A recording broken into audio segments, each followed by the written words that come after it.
Hello সবাইকে, সবার কি খবর? ছোট্ট একটা রান্নার ব্লগ শেয়ার করব আজকে সবার সাথে।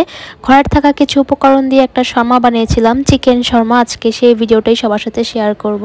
শর্মার সাথে বানিয়েছিলাম গার্লিক মেয়োনেজ, সেই ভিডিওটাও শেয়ার করব। তো মেয়োনেজ বানানোর জন্য প্রয়োজনীয় সব কিছু একসাথে নিয়ে নিয়েছিলাম যাতে ভিডিও বানাতে সুবিধা হয়। আমি এই মেয়োনেজটা আজকে প্রথমবার ট্রাই করি, এর জন্য আমার একটু নার্ভাস লাগছিল, কিন্তু মেয়োনেজটা দুর্দান্ত মজা হয়েছিল। আমি ইউটিউবের ভিডিও দেখে বানিয়েছিলাম, এতটা মজা হবে আশা করিনি।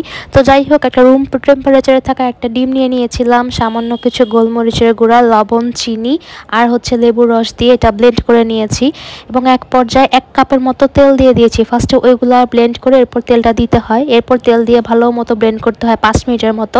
বলতে ভুলে গিয়েছিলাম, আমি একটু গুঁড়া দুধও দিয়েছিলাম, এগুলো আপনাদের পরিমাণ মতো ইউজ করবেন।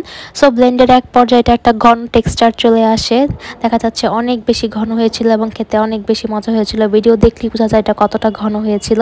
একটা ডিম এবং 1 কাপ তেলের পরিমাণ মেয়োনেজ দিয়ে 4-5টা শর্মা বানানো যায়। তো অনেকেই জিজ্ঞেস করতে পারে এটা কিন্তু শর্মা সস নয়, অ্যাকচুয়ালি মেয়োনেজের সাথে নর্মাল টমেটো সস বা কেচাপ মিক্স করলেই শর্মা সস তৈরি হয়ে যায়। তো এরপর আমি পিঠা ব্রেডটা তৈরি করে নিব, মানে শর্মার যে রুটিটা সেটা। এখানে আমি 2 কাপের মতো ময়দা নিয়ে নিয়েছি, একটু চিনি এবং একটু লবণ দিয়ে একটু তেল দিয়ে ভালো মতো মিক্স করে নিব। হাত দিয়ে ডলে ডলে ভালো মতো মিক্স করতে হবে যাতে সবগুলো একসাথে মেখে যায়।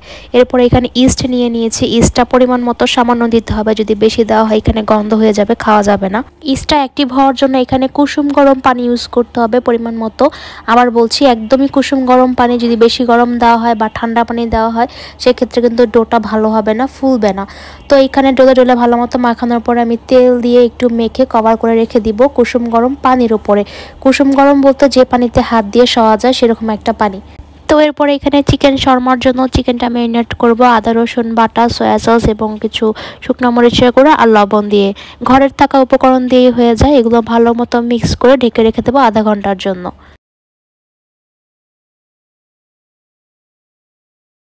তো আধা ঘন্টা পরে এখানে কড়াইতে তেল গরম করে আমি চিকেনগুলো দিয়ে দিচ্ছিলাম। আমি চিকেন শর্মাতে চিকেনের সাথে সাথে ক্যাপসিকাম এবং গাজরও ব্যবহার করেছি, এটা আমার একদমই নিজস্ব চয়েস ছিল। ক্যাপসিকাম এবং গাজর দেওয়াতে একটা অন্যরকম ফ্লেভার আসে, যেটা আমার খুবই বেশি পছন্দ। এরপর এখানে একটু গুঁড়ো দুধ দিব, এখানে 3 টেবিল চামচের মতো গুঁড়ো দুধ দিয়েছিলাম আর একটু ভিনেগার দিব। এই দুইটা মিক্স করলে টক দইয়ের কাজ করে, যদি ঘরে টক দই থাকে টক দই দিয়েও করা যায়। শর্মার চিকেনটাতে টক দই ব্যবহার করতে হয়, টক দই না থাকলে সেক্ষেত্রে এই প্রসেসটা ইউজ করতে হয়। তো এরপর আমি একটু বারবিকিউ সস দিয়ে দিয়েছিলাম, এটাও আমার নিজস্ব চয়েস। বারবিকিউ সসটা ফ্লেভারটা আমার খুব ভালো লাগে। তো আমার পিঠা ব্রেডের ডোটা তৈরি হয়ে গিয়েছিল, যেটা আমি 2 ঘন্টার জন্য কভার করে রেখেছিলাম। এটা অনেকটা সফট হয়েছে। এরপর ভালো মতো মথে নিয়েছি, একটু গোল গোল করে নিয়ে এরপর বেলে নিয়েছি। রুটিটা ভালো মতো বেলতে হবে এবং একটু মোটা রাখতে হবে। তো এরপর রুটিগুলো একদম মিডিয়াম লো আছে ভাজতে হবে। কেউ চাইলে সাদা করে ভাজতে পারেন, আমি একটু লাল লাল করে ভাজি। সাদা করে রাখলে আমার কাছে একটু কাঁচা কাঁচা মনে হয়। এই একই ডো দিয়ে পিৎজা বানানো যায় এবং তন্দুর রুটি বা নান রুটি বানানো যায়, একটু ঘি কালো জিরা দিয়ে বানানো যায়। তো দেন এখানে আমার চিকেনটা রান্না রেডি হয়ে গিয়েছিল, এটা এক সাইডে এক পাশে রেখে দিয়েছিলাম। এরপর আমি সব কিছু নিয়ে বসে পড়ি শর্মা বানাতে। আমি একটু ক্যাপসিকাম আর টমেটো কেটে নিয়েছিলাম একদম চিকন চিকন করে শর্মার ভেতরে দেওয়ার জন্য। শর্মার ভেতরে বেসিক্যালি শসা, টমেটো, ক্যাপসিকাম এগুলো দেওয়া হয়, কিন্তু আমাদের বাসায় শসাটা কেউই পছন্দ করে না, আমিও না, প্রিন্সও না, কেউই না। তো এই জন্য আমি শসাটা স্কিপ করে গিয়েছি।